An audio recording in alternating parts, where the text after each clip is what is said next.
Viewers welcome back to program. So viewers हुण आपां दूसरे सैगमेंट दे विच पहुंच चुके हैं। सो इस दे विच आपां गलबात करन जा रहे हैं कि बेशक अमरीका अते तालिबान विचकारे जिहड़ा है लगभग 1 साल पहला अमन समझौता होया सी, सो जिस दे विच भारत दा कोई रोल नहीं सी व्यूअर्स। पर हुण इउं जापदा है कि बाइडन एडमिनिस्ट्रेशन भारत नूं चोर दरवाजे राहीं इस गलबात दा हिस्सा बनाउणा चाहुंदा है। सो इस बारे आपां विचार चर्चा करन जा रहे हैं। सो असीं चाहांगे कि तुसां नाल इसे तरह बने रहना, देखण सुननी एंड लिखण लई तुहाडा सब दा बहुत बहुत शुक्रिया जी। डॉक्टर साहब की विचार ने इस मुद्दे बारे? देखो, एक अखाण अक्सर साडे हलकिਆਂ 'ਚ भी रिपीट किया जाता है कि हिस्टरी रिपीट्स इटसैल्फ। ये कहा जाता है कि जी जिहड़ी तारीख है वो अपने आप को दोहराती है जां इतिहास अपने आप को दोहराता है। तो मैं अक्सर लाइटर वेन च इसनूं ये कहना हुंदा है कि कोई तारीख दे अंदर कोई जिहड़ा पुरजा ऐसा फिट नहीं हुंदा जिहड़ा कुछ देर बाद रिवर्स गल करदा है। तारीख इसलिए दोहराई जाती है कि जिन्हां दे नाल जो वापरदा है जिस भी खिते च जिस भी पीरीयड च वो उस तो सबक नहीं सिखते। जदों तुसी सबक नहीं सिखते तो फिर जे इक्को जे एफर्ट्स हर बार उही अपलाई करोगे ने ते नतीजा उही होएगा जिहड़ा पहला सी। सो ये नहीं है कि हिस्टरी का कोई स्प्रिंग उन्होंने रिपीट करने ते मजबूर कर दे। ये इवें ही है कि भाई असी we have learned nothing, we have forgotten nothing. कि ना तुसी सिखते हो ते ना ही तुसी बीते तो जिहड़ा टुटदे हो उही तुसी कंटिन्यू करदे हो। और मैं समझदा भी अमरीका जिस दे उत्ते साडा मुल्क है, अडॉप्टेड कंट्री है, और असी समझते हैं कि भी 200-250 साल च स्ट्रॉन्ग इंस्टीट्यूशनस नैटवर्क जिस किस्म की किसी भी डिसीजन मेकिंग अराइवल के उत्ते जिवें इन्हां दा नैटवर्क है, यूनिवर्सिटीज़ नैटवर्क, थिंक टैंक्स, फिर पब्लिक इलैक्टेड लोग, फिर चैक्स एंड बैलेंसिस ने वो सारे च। लेकिन मैनू कई बार इस गल की हैरानी भी होंदी है कि भी अमरीका जदों साउथ एशियन खिते बारे जां एशियन बारे भी गल कर सकते हैं, पर मेरा क्योंकि फोकस अफगानिस्तान दे विच जिहड़ी फरवरी 2020 दे विच अमरीका तालिबान डील हुई ट्रंप एडमिनिस्ट्रेशन दे वेड़े, हुण किवें उन्होंने डी रेल करने दे लई इंडिया और इजराइल और दूसरियां ताकतां अपना तान ला रही सी, और किवें बाइडन एडमिनिस्ट्रेशन जिस दी बेशक पहुँच बैलेंसड रही, क्योंकि ट्रंप दे तां बहुत सारे डिसीजनस नूं असीं इंपल्सिव भी और कई बार जिहड़ा राइट विंग इन्फ्लुएंस दे थल्ले जिहड़ा उस रेसिज्म दे नाल भी जोड़ के देखदे। पर बाइडन तां आलमोस्ट अद्धी सदी जिहड़ा वो सैनेट दे विच सैनेट फॉरेन रिलेशनस कमेटी दे विच चेयरपर्सन दे तौर ते और 8 साल ओबामा एडमिनिस्ट्रेशन दे नाल जिस किस्म का वाइस प्रेजिडेंट, क्योंकि मोस्ट जिहड़ा काम हुंदा है वाइस प्रेजिडेंट का वो बिहाइंड द कर्टनस हुंदा है, लेकिन रियल प्रोडक्टिव काम हुंदा है। प्रेजिडेंट तां बहुत बार जो प्रिपेयर्ड पॉलिसी हुंदी है उहदा उहनूं डिकलेयर करने का फेस ही हुंदा है। लेकिन इहदे बावजूद ये अगेन जिहड़ा इत्थे गलती करन जा रहे हैं इफ दैट हैपन्स, क्योंकि इस कोई दो रावा नहीं है। इस वेले जो असी गलबात कर रहे हैं एक पासे बाइडन एडमिनिस्ट्रेशन की top priority all of a sudden बेशक उन्होंने असी जो पॉलिसी डॉकूमेंट का नूं डिस्कस किया सी पिछले दिनों उहदे च असी कहा सी कि भी इन्हां दी as far as China policy goes वो सिमिलर ही है ट्रंप वाली उस लाइन पर, पर उहदे च एक लाइन उन्होंने ऐड की हुई सी कि भी असी जिहड़ा है वो keeping the American interest in mind reach out भी करांगे and we will make deal if needed. So वो एक पॉजिटिव लाइन सी कि भी टोटल कन्फ्रंटेशन नहीं है। इंडिया के हवाले नाल भी यही सी कि जी असी प्रोटैक्टिव वो पार्ट सी कि चाइना का अपने नेबरस नाल की है और साडे स्ट्रैटेजिक पार्टनर और Indo US Pacific strategic interest ये लफज भी विच वाड़े सी।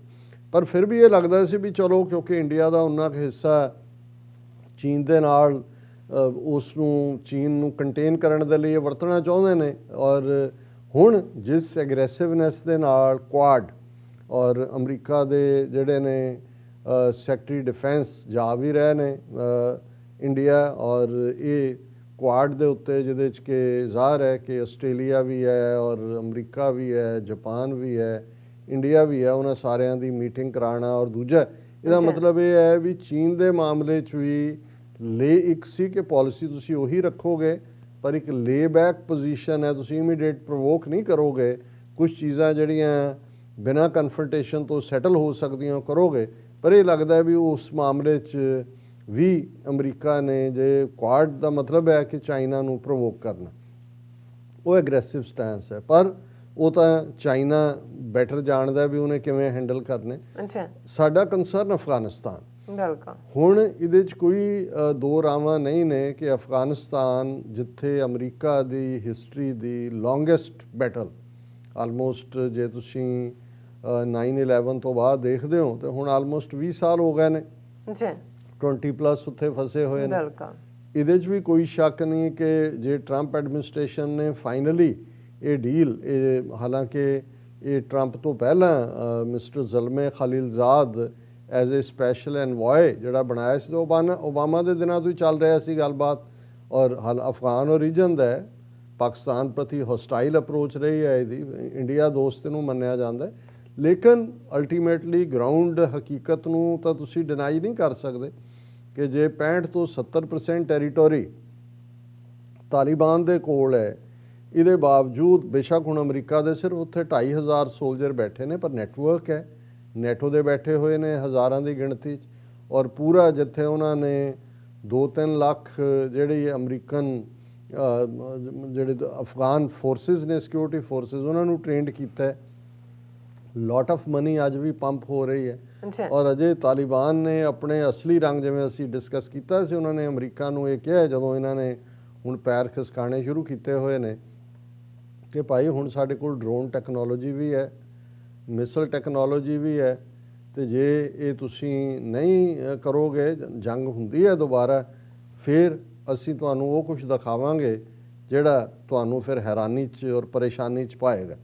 ਸੋ ਉਹਨਾਂ ਦੀ ਵੇਲਡ ਥ੍ਰੈਟ ਸੀ। ਮਤਲਬ ਉਹਨਾਂ ਦਾ ਇਹ ਦੇਖੋ, ਇੱਕ ਪਾਰਟ ਜਦੋਂ ਅਸੀਂ ਜਿਹੜੇ ਫੀਅਰਸ ਕਬੀਲੇ ਨੇ ਉਹਨਾਂ ਦੀ ਗੱਲ ਕਰਦੇ ਹਾਂ, ਔਰ ਅਫਗਾਨ ਫੀਅਰਸਲੀ ਇੰਡੀਪੈਂਡੈਂਟ ਕਬੀਲੇ ਨੇ, ਜਾਂਬਾਜ਼ ਕਿਸਮ ਦੇ ਲੋਕ, ਪਰ ਇੱਕ ਗੱਲ ਦਾ ਧਿਆਨ ਰਹੇ, ਇਸ ਕਿਸਮ ਦੇ ਲੋਕ ਜਿਹੜੇ ਕਹਿਣ ਨੂੰ ਤੁਸੀਂ ਕਹੀ ਜਾਓ ਜੀ ਕਿ ਇਹ ਤਾਂ ਅਜੇ ਪੱਥਰ ਯੁੱਗ 'ਚ ਰਹਿੰਦੇ ਨੇ, ਸਟੋਨ ਏਜ 'ਚ ਰਹਿੰਦੇ ਨੇ, ਤੇ ਸਟੋਨ ਏਜ ਦੇ ਲੋਕ ਜਾਂ ਈਵਨ ਮਿਡੀਏਵਲ ਦੁਨੀਆ ਦੇ ਲੋਕ ਵਾਅਦਿਆਂ ਦੇ ਕੱਚੇ ਨਹੀਂ ਸੀ।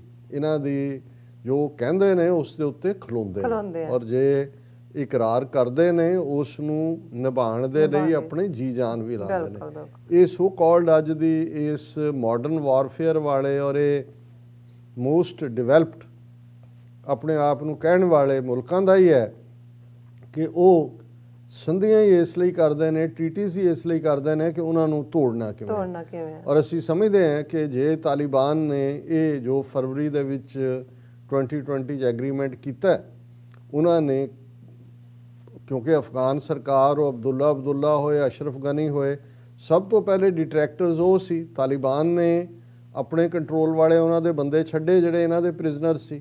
ਉਹਨਾਂ ਨੇ ਜਿਹੜੇ 2 ਮਹੀਨੇ 'ਚ ਛੱਡਣੇ ਸੀ ਉਹਨੂੰ 8 ਮਹੀਨੇ ਲਾਏ। ਔਰ ਉਸ ਪੀਰੀਅਡ 'ਚ ਹੁਣ ਇੱਕ ਪਾਰਟ ਜਿਹੜਾ ਉਹਨਾਂ ਤੋਂ ਉਸ ਡੀਲ 'ਚ ਅਮਰੀਕਾ ਨੇ ਕਿਹਾ ਕਿ ਜੋ ਇਸਲਾਮਿਕ ਸਟੇਟ ਔਰ ਅਲ-ਕਾਇਦਾ ਉਹਨਾਂ ਦੇ ਖਿਲਾਫ ਲੜੇਗਾ, ਉਹ ਤਾਂ ਤਾਲਿਬਾਨ ਦੇ ਆਪਣੇ ਇੰਟਰਸਟ 'ਚ ਹੈ, ਉਹ ਉਹਨਾਂ ਦੀ ਧਰਤੀ ਹੈ। ਤਾਲਿਬਾਨ 100% ਪਸ਼ਤੂਨ ਕਬੀਲੇ ਨੇ, ਉਹ ਕਿਉਂ ਚਾਹਣਗੇ ਕਿ ਮਿਡਲ ਈਸਟ ਦੇ ਜਾਂ ਕੋਈ ਹੋਰ ਆ ਕੇ ਜਿਹੜਾ ਉਹਨਾਂ ਦੇ ਕਬੀਲਿਆਂ ਦੇ ਵਿੱਚ ਆਪਣੀ ਥਾਂ ਬਣਾਏ। ਲੇਕਿਨ ਇਹਦੇ 'ਚ ਕੋਈ ਸ਼ੱਕ ਨਹੀਂ ਹੈ ਕਿ ਭਾਈ ਉਹਨਾਂ ਦਾ ਅੱਜ ਦੇ ਪੀਰੀਅਡ 'ਚ ਜਿੰਨਾ ਕੋਈ ਰੋਲ ਪਲੇ ਕਰ ਸਕਦੇ ਨੇ ਉਹ ਕਰਦੇ ਨੇ। ਲੇਕਿਨ ਜਿਹੜੀ ਐਗਜ਼ਿਸਟਿੰਗ ਹਕੂਮਤ ਹੈ, ਜੇ ਉਹ ਉਹਨਾਂ ਨੂੰ ਫੇਲ ਕਰਨ ਲਈ ਅਮਰੀਕਾ ਨੂੰ ਦੱਸਣ ਲਈ ਕਿ ਜੀ ਇਹ ਦੇਖੋ ਇਹ ਤਾਂ ਵਾਇਲੈਂਸ ਹੋ ਰਹੀ ਹੈ, ਅਟੈਕ ਵੀ ਹੋ ਰਹੇ ਨੇ, ਆ 3 ਜਰਨਲਿਸਟ ਬੀਬੀਆਂ ਮਾਰ ਦਿੱਤੀਆਂ, ਇਹ ਹੋ ਗਿਆ। ਹਾਲਾਂਕਿ ਤਾਲਿਬਾਨ ਨੇ ਜੋ ਕੀਤਾ ਉਹਦੀ ਹਮੇਸ਼ਾ ਜ਼ਿੰਮੇਵਾਰੀ ਲਈ ਹੈ, ਜਿਹੜਾ ਨਹੀਂ ਕੀਤਾ ਉਹਨਾਂ ਨੇ ਡਿਨਾਈ ਕੀਤਾ। ਪਰ ਇਹ ਇੱਕ ਮਿਸਚਿਫ, ਔਰ ਜਿਹੜੇ ਅਫਗਾਨ ਦੀ ਉੱਥੇ ਖੜੀ ਗਵਰਨਮੈਂਟ ਹੈ, ਉਹ ਅਸ਼ਰਫ ਗਨੀ ਔਰ ਅਬਦੁੱਲਾ ਕੌਣ ਨੇ, ਪ੍ਰੋ ਇੰਡੀਆ।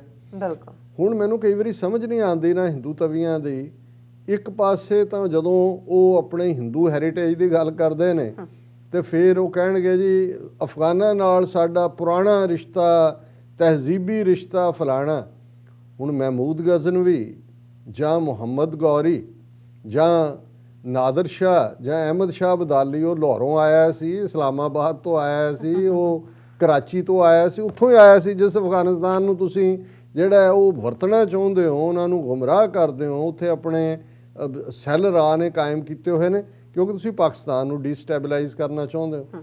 ਅਦਰਵਾਈਜ਼ ਜੇ ਤੁਹਾਨੂੰ ਉੱਥੇ ਮੁਗਲਾਂ ਦੇ ਤਾਜ ਮਹਿਲ ਨਾਲ ਵੀ ਪ੍ਰੋਬਲਮ ਹੈ, ਬਾਬਰੀ ਮਸਜਿਦ ਸ਼ਹੀਦ ਕਰਨ ਦਾ ਤੁਸੀਂ ਕੰਮ ਕੀਤਾ ਹੈ, ਤੇ ਇਹ ਜਿਹੜੀ ਸਾਰੀ ਮਹਿਮੂਦ ਗਜ਼ਨਵੀ ਦੇ ਨਾਲ ਜਿਹੜਾ ਹਮਲਿਆਂ ਦਾ ਸਿਲਸਿਲਾ ਸ਼ੁਰੂ ਹੋਇਆ ਹੈ, ਏਡੀ ਅਫਗਾਨਿਸਤਾਨ ਨਾਲ ਜਿਹਦੇ ਨਾਲ ਤੁਹਾਡਾ ਬਾਰਡਰ ਵੀ ਨਹੀਂ ਲੱਗਦਾ ਹੈ, ਐਸੀ ਕਿਹੜੀ ਹੁਣ ਤਾਂ ਇਹਨਾਂ ਨੇ ਇੱਕ ਸਟਿਪ ਜਿਹੀ ਲੱਭ ਕੇ ਇਹ ਵੀ ਕਹਿਣਾ ਸ਼ੁਰੂ ਕਰਤਾ ਜੀ ਦੇਖੋ ਸਾਡਾ ਜਿਹੜਾ ਉਹ ਬਾਰਡਰ ਵੀ ਲੱਗਦਾ ਅਫਗਾਨਿਸਤਾਨ ਨਾਲ। ਹਾਲਾਂਕਿ ਇਹ ਬਿਲਕੁਲ ਬੇਈਮਾਨ ਅਪਰੋਚ ਹੈ, ਲੇਕਿਨ ਉਹਨਾਂ ਦਾ ਤਾਂ ਮਕਸਦ ਪਾਕਿਸਤਾਨ ਨੂੰ ਘੇਰ ਕੇ ਰੱਖਣਾ ਹੈ, ਉਹਨੂੰ ਫਲਰਿਸ਼ ਨਹੀਂ ਹੋਣ ਦੇਣਾ, ਉਹ ਅਫਗਾਨਾਂ ਨੂੰ ਇਸਤੇਮਾਲ ਕਰਨਾ ਪਏ ਲੰਬਾ ਵਕਤ। ਸਿੱਖ ਵੀ ਉਹਨਾਂ ਦੀ ਖੜਕਧਾਰੀ ਬਾਂਹ ਬਣ ਕੇ ਜਿਹੜਾ ਉਹ ਇਹਨਾਂ ਨੂੰ ਲੱਗਦਾ ਸੀ ਵੀ ਮੁਸਲਮਾਨਾਂ ਦੇ ਖਿਲਾਫ ਅਸੀਂ ਰੱਖਿਆ ਹੋਇਆ ਇਹਨਾਂ ਨੂੰ।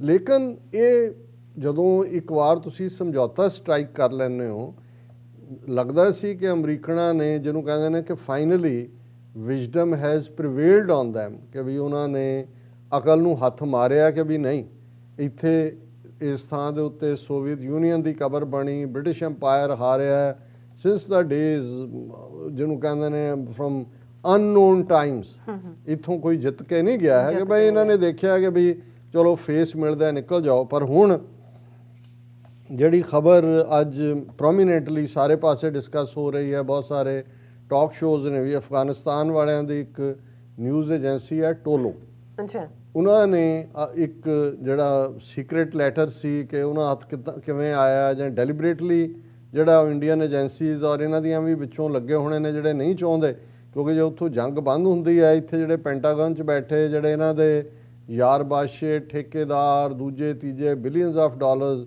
ਜਿਨ੍ਹਾਂ ਦੀ ਕਮਾਈ ਹੁੰਦੀ ਹੈ, ਕਿਉਂਕਿ ਪੈਂਟਾਗਨ ਉੱਥੋਂ ਸਮੇਟਣਾ ਨਹੀਂ ਚਾਹੁੰਦਾ ਕਿਉਂਕਿ ਕੈਜੂਅਲਟੀਜ਼ ਬਹੁਤ ਜ਼ਿਆਦਾ ਨਹੀਂ ਹੈ। ਅਮਰੀਕਾ ਦੇ 2200-2300 ਸੋਲਜਰ ਮਰੇ, ਹਾਲਾਂਕਿ ਜ਼ਖਮੀ ਕਾਫੀ ਹੋਏ ਨੇ, ਮੈਂਟਲੀ ਸਿੱਕ ਨੇ, ਪਰ ਇਹ ਜਿਹੜੇ ਗਰੀਡੀ ਔਰ ਮਨੀ ਦੇ ਵਣਜਾਰੇ ਹੁੰਦੇ ਨੇ ਪੈਸੇ ਦੇ, ਉਹਨਾਂ ਦੇ ਲਈ ਤਾਂ ਹਿਊਮਨ ਬਲੱਡ ਜਾਂ ਹਿਊਮਨ ਲਾਈਵਸ ਮੈਟਰ ਨਹੀਂ ਕਰਦੀਆਂ। ਔਰ ਇਹ ਸਾਰੇ 'ਚ ਜਿਹੜੀ ਇਹ ਟੋਲੋ ਨਿਊਜ਼ ਨੇ ਦਿੱਤੀ ਖਬਰ ਜਿਹੜੀ ਅੱਜ ਸਾਰੇ ਮੀਡੀਆ 'ਚ ਹੈ ਕਿ US for Indian role in Afghan peace process, ਔਰ ਬਲਿੰਕਨ ਜਿਹੜੇ ਸੈਕਟਰੀ ਆਫ ਸਟੇਟ ਨੇ suggest UN convened meeting of foreign ministers from Russia, China, Pakistan, Iran, India and US to discuss a unified approach to supporting peace in Afghanistan। ਹੁਣ ਸਮਝੌਤਾ ਤਾਂ ਤਾਲਿਬਾਨ ਔਰ America ਦੇ ਵਿਚਕਾਰ ਹੋਇਆ, ਉਹਦੇ 'ਚ ਕੋਈ ਸ਼ੱਕ ਨਹੀਂ ਹੈ। ਰਸ਼ੀਅਨ ਇਨਪੁਟ ਵੀ ਸੀ, ਚਾਈਨੀਜ਼ ਵੀ ਸੀ, ਬੀਜਿੰਗ 'ਚ ਵੀ ਮੀਟਿੰਗ ਹੋਈ, ਟਰਕੀ ਦੀ ਵੀ ਸੀ। ਹੁਣ ਇੱਕ ਪਾਸੇ ਤਾਂ ਅਜੇ ਤੱਕ ਬਾਈਡਨ ਨੇ ਜਿਹੜਾ ਨਾ ਹੀ ਟਰਕੀ ਦੇ ਪ੍ਰੈਜ਼ੀਡੈਂਟ ਨੂੰ ਕਾਲ ਕੀਤਾ, ਨਾ ਹੀ ਪਾਕਿਸਤਾਨ ਦੇ ਪ੍ਰਾਈਮ ਮਿਨਿਸਟਰ ਨੂੰ ਕਾਲ ਕੀਤਾ। ਹੁਣ ਇਹ ਕਹਿਣਾ ਕਿ ਜੀ ਇੰਡੀਆ ਜਿਹਦਾ ਕੋਈ ਅਦਰ ਦੈਨ ਮਿਸਚੀਫ ਔਰ ਉਹਨੂੰ ਡੀਰੇਲ ਕਰਨ ਦੇ ਕੋਈ ਰੋਲ ਨਹੀਂ ਹੈ। ਹਾਲਾਂਕਿ ਕਿਹਾ ਉਹਨਾਂ ਨੇ ਕਿ ਜੀ ਮੀਟਿੰਗ ਟਰਕੀ ਦੇ, ਪਰ ਉਹਦਾ ਕੋਈ ਮਤਲਬ ਨਹੀਂ ਹੈ ਜੇ ਤੁਸੀਂ ਇੰਡੀਆ ਨੂੰ ਵਿੱਚ ਵਾੜਦੇ ਹੋ। ਔਰ ਉਸ ਹਾਲ ਜਦੋਂ ਕਿ ਇੱਕ ਡੀਲ ਸਟ੍ਰਾਈਕ ਹੋ ਚੁੱਕੀ ਹੈ, ਹੁਣ ਉਹਦੀ ਇੰਪਲੀਮੈਂਟ, ਹਾਂ ਤੁਸੀਂ ਤਾਲਿਬਾਨ ਦੇ ਨਾਲ ਉਹਨਾਂ ਨੂੰ ਇਨਫਲੂਐਂਸ ਕਰਨਾ ਚਾਹੁੰਦੇ ਹੋ ਤੇ ਜ਼ਾਹਰ ਹੈ ਤੁਸੀਂ ਜੋ ਵੀ ਕਰਨਾ ਚਾਹੋ, ਪਰ ਇਹ ਮੈਨੂੰ ਲੱਗਦਾ ਹੈ ਹਾਲਾਂਕਿ ਕਿਉਂਕਿ 1 ਮਈ ਤੱਕ 2500 ਜਿਹੜਾ ਸੋਲਜਰ ਅਮਰੀਕਾ ਦਾ ਉਹਦੀ ਵਿਦਡਰਾਲ ਹੈ। ਇਹ ਵੀ ਇਸ ਸਾਰੇ ਦੇ ਵਿੱਚ ਜਿਹੜੀ ਖਬਰ ਬੜੀ ਡਿਟੇਲ 'ਚ ਹੈ ਕਿ ਭਾਈ ਉਹ ਇਹ ਚਾਹੁੰਦੇ ਨੇ ਕਿ ਭਾਈ ਇਹ ਯੂਨਾਈਟਿਡ ਨੇਸ਼ਨਸ ਦੇ ਥੱਲੇ ਜਿਹੜਾ ਕਨਵੀਨ ਹੋਏ ਔਰ ਇਸ ਨੂੰ ਟਰਕੀ ਦੇ ਵਿੱਚ ਕੀਤਾ ਜਾਏ, ਆ ਮੁਲਕ ਹੋਣ। ਔਰ ਇਸ 'ਚੋਂ ਜਿਹੜਾ ਉਹ ਚਾਹੁੰਦੇ ਕੀ ਨੇ ਇਸ ਬਾਰੇ ਹੁਣ ਜ਼ਲਮੇ ਖਲੀਲਜ਼ਾਦ ਨੇ ਇੱਕ ਖਬਰ ਜਿਹੜੀ ਹੈ ਕਿ Jai Shankar US special envoy for Afghanistan discuss Afghan peace talks.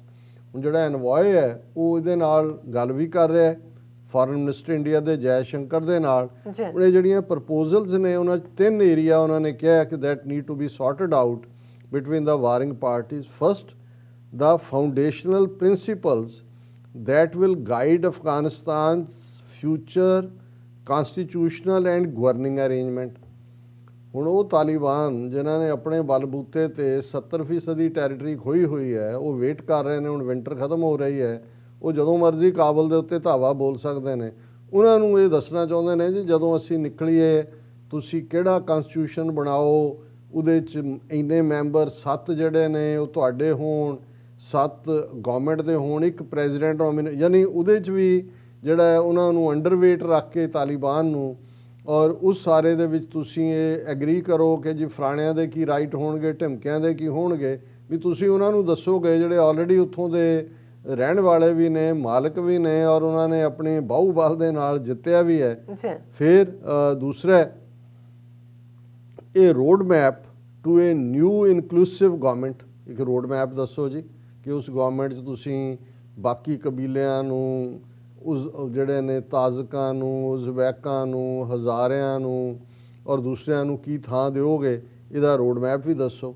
And the terms of a permanent and comprehensive ceasefire, ਔਰ ਪਰਮਾਨੈਂਟ ਔਰ ਕੰਪਰੈਹੈਂਸਿਵ ਦੇ ਲਈ ਉਹਨਾਂ ਨੇ ਕਿਹਾ ਜੀ ਕਿ 90 ਡੇ ਇੱਕ ਪੀਰੀਅਡ ਰੱਖ ਲਓ ਕਿ ਰਿਡਕਸ਼ਨ ਇਨ ਵਾਇਲੈਂਸ, ਕਿ ਤਾਲਿਬਾਨ ਪ੍ਰੂਵ ਕਰਨ ਕਿ ਉਹ ਵਾਇਲੈਂਸ ਨੂੰ ਘੱਟ ਕਰ ਰਹੇ ਨੇ। ਔਰ ਇਹਦਾ ਮਤਲਬ ਇਹੀ ਹੈ ਕਿ ਵੀ ਸਪਰਿੰਗ ਆਫੈਂਸਿਵ, ਕਿਉਂਕਿ ਤਾਲਿਬਾਨ ਤਿਆਰ ਬੈਠੇ ਨੇ ਹੁਣ ਕਿ ਵੀ ਨਹੀਂ ਤੁਸੀਂ ਕਰਨਾ, ਅਸੀਂ ਹੁਣ ਫੇਰ ਲੜਾਂਗੇ। ਔਰ ਇਹ ਜਿਹੜਾ ਨਾਲ ਦੇ ਨਾਲ ਇਹ ਵੀ ਕਹਿ ਰਹੇ ਨੇ ਕਿ we are considering the full withdrawal of our forces by May 1 as we consider other options. ਹੁਣ ਜਦੋਂ ਤੁਸੀਂ ਇਹ ਵੀ ਕਹਿ ਰਹੇ ਹੋ ਜੀ ਹਾਂ ਅਸੀਂ ਕੱਢ ਲਾਂਗੇ 1 ਮਈ ਨੂੰ ਫੌਜਾਂ ਉਦੋਂ ਤੱਕ, ਪਰ ਹੋ ਸਕਦਾ ਅਸੀਂ ਕੋਈ ਹੋਰ ਵੀ ਇਹਦਾ ਰਾਹ ਲੱਭੀਏ। ਹੁਣ ਇਹ ਸਾਰੇ ਦਾ ਨਤੀਜਾ ਇਹ ਹੈ ਕਿ ਅੱਜ ਜਿਹੜਾ ਇਹ ਸਾਰੇ ਮੀਡੀਆ 'ਚ ਆਇਆ, ਕੱਲ੍ਹ ਤੱਕ ਤਾਲਿਬਾਨ ਇਸ ਬਲਿੰਕਨ ਦਾ ਜਿਹੜਾ ਲੈਟਰ ਅਬਦੁੱਲਾ ਨੂੰ ਅਸ਼ਰਫ ਗਨੀ ਨੂੰ ਲਿਖਿਆ, ਹਾਲਾਂ ਉਹਦੇ 'ਚ ਪਿੱਛੇ ਜੇ ਅਸ਼ਰਫ ਗਨੀ ਇਹ ਲੱਗਦਾ ਸੀ ਵੀ ਤਿੜਿਆ ਹੋਇਆ, ਉਹਨੇ ਇਹ ਕਿਹਾ ਸੀ ਕਿ ਜੀ ਕੌਣ ਹੁੰਦੇ ਨੇ ਬਾਹਰਲੇ ਸਾਨੂੰ ਦੱਸਣ ਦੇ ਲਈ ਵੀ ਅਸੀਂ ਕੀ ਕਰਨਾ, ਪਰ ਉਹਨੂੰ ਵੀ ਉਹਨੇ ਵਾਰਨਿੰਗ ਦਿੱਤੀ ਹੈ ਕਿ ਵੀ ਖਬਰਦਾਰ। ਪਰ ਉਹ ਵਾਰਨਿੰਗ ਕੋਈ ਮਾਇਨੇ ਨਹੀਂ ਰੱਖਦੀ ਕਿਉਂਕਿ ਉਹ ਗਰਾਊਂਡ ਦੇ ਉੱਤੇ ਅਬਦੁੱਲਾ ਜਾਂ ਅਸ਼ਰਫ ਗਨੀ ਦੇ ਪੱਲੇ ਕੁਛ ਨਹੀਂ ਹੈ। ਪਰ ਜੇ ਤੁਸੀਂ ਹੁਣ ਤਾਲਿਬਾਨ ਨੂੰ ਕਹਿ ਰਹੇ ਹੋ ਕਿ ਜੀ ਤੁਸੀਂ ਪ੍ਰੂਵ ਕਰੋ 90 ਦਿਨ ਕਰਕੇ ਕਿ ਜੀ ਵਾਇਲੇਸ਼ਨ ਤੁਸੀਂ ਨਹੀਂ ਕਰਦੇ, ਤੁਸੀਂ ਰੋਡ ਮੈਪ ਦਿਖਾਓ ਕੀ ਹੈ, ਆਲ ਇਨਕਲੂਸਿਵ ਗਵਰਨਮੈਂਟ ਕੀ ਹੋਏਗੀ, ਫਲਾਣਾ ਢਿਮਕਾ ਕੀ ਹੋਏਗਾ, ਫਿਰ ਮੈਨੂੰ ਲੱਗਦਾ ਹੈ ਕਿ ਬਈ ਇਹ ਜਿਹੜੀ ਇੱਕ ਓਪਰਚੁਨਿਟੀ ਜਿਹੜੇ ਟਰੰਪ ਐਡਮਿਨਿਸਟ੍ਰੇਸ਼ਨ ਦੇ ਚੰਗੇ ਕੰਮ ਨੇ ਉਹਨਾਂ 'ਚੋਂ ਇੱਕ ਇਹ ਕੰਮ ਸੀ ਕਿ ਉਹਨੇ ਕੋਈ ਨਵੀਂ ਜੰਗ ਨਹੀਂ ਛੇੜੀ, ਔਰ ਜਿੱਥੇ ਫੌਜ ਸੀ ਉਹਨੂੰ ਵਾਪਸ ਕੱਢਣ ਦੀ ਲਾਈਨ ਸੀ। ਸੋ ਮੈਨੂੰ ਲੱਗਦਾ ਹੈ ਵੀ ਇਹ ਬਾਈਡਨ ਐਡਮਿਨਿਸਟ੍ਰੇਸ਼ਨ 'ਤੇ ਜੇ ਪੈਂਟਾਗਨ ਹਾਵੀ ਹੈ, ਜੇ ਇੰਡੀਅਨਸ ਜਿਹੜੇ ਨੇ ਉਹਨਾਂ ਨੂੰ ਕੋਈ ਹੋਰ ਸਬਜ਼ ਬਾਗ ਦਿਖਾ ਰਹੇ ਨੇ, ਤਾਂ ਫਿਰ ਇਹ ਪਹਿਲਾ ਵੱਡਾ ਬਲੰਡਰ ਹੋਏਗਾ ਬਾਈਡਨ ਐਡਮਿਨਿਸਟ੍ਰੇਸ਼ਨ ਦਾ। ਔਰ ਜੇ ਅਫਗਾਨਿਸਤਾਨ ਦੇ ਵਿੱਚ ਜੰਗ ਮੁੜ ਕੇ ਫੁੱਲ ਫੇਜ਼ ਸ਼ੁਰੂ ਹੁੰਦੀ ਹੈ ਤੇ ਫਿਰ ਅਮਰੀਕਾ ਜਿਹੜਾ ਮਾੜਾ ਮੋਟਾ ਇਸ ਡੀਲ ਤੋਂ ਬਾਅਦ ਫੇਜ਼ ਮਿਲਿਆ ਸੀ ਉਹ ਵੀ ਇਹਨਾਂ ਦਾ ਜਾਂਦਾ ਲੱਗੇ। ਜੀ ਡਾਕਟਰ ਸਾਹਿਬ ਤੁਹਾਡਾ ਬਹੁਤ ਬਹੁਤ ਸ਼ੁਕਰੀਆ। ਸੋ ਥਲੇ ਨੇ ਬ੍ਰੇਕ ਵਿਊਅਰਸ ਤੁਸੀਂ ਇਸੇ ਤਰ੍ਹਾਂ ਹੀ ਬਣੇ ਰਹਿਣਾ, ਮਿਲਦੇ ਹਾਂ ਆਫਟਰ ਦਿਸ ਸ਼ਾਰਟ ਬ੍ਰੇਕ।